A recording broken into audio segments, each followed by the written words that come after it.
India is now the fifth largest economy in the world, having overtaken the UK a couple of years ago. But this isn't the full picture. Because while around 10% of the Indian population has indeed become much wealthier, the gap between rich and poor has widened, and poverty is still a problem for many people in India. India still faces many challenges. Some British dipshits who think they're smartasses will try asking this question. India got independence at the same time as other countries, so why isn't it like Singapore, Malaysia, China, or even Japan and Germany who had to rebuild at the same time? Right. Let's slow that down, because this is GCSE level thinking wrapped in imperial nostalgia. First, Singapore, a tiny city-state, handpicked by the British as a trading hub. Infrastructure was left intact. There was no continent-wide famines, which were engineered by colonial policy. No 40-plus trillion pounds drained to London.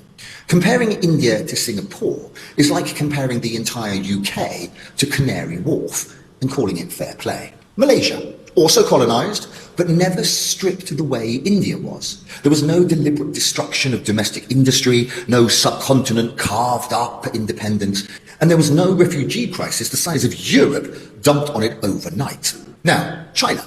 China didn't inherit colonial administration designed purely for extraction. And after 1949, it forced industrialization through a brutal land reform, collectivization, authoritarian control, and tens of millions of deaths. If that is your benchmark, at least be honest about the body count. Japan and Germany, yes, bombed to rubble. Then immediately rebuilt with massive US funding, technology transfer, and open access to global markets because they were useful Cold War allies. India got debt, partition, millions displaced, borders drawn in blood by British pens.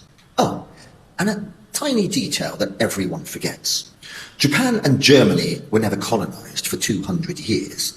Their wealth wasn't systematically siphoned off to bankroll British railways, museums, and stately homes. India didn't start at zero in 1947. It started deep in the negatives. So when people say, why isn't India like them? What they really mean is, why didn't India magically undo 2 centuries of extraction, famine, deindustrialisation, and divide and rule faster than countries that never went through it? That's not economics. That's not history. That's colonial amnesia with a Union Jack filter on it.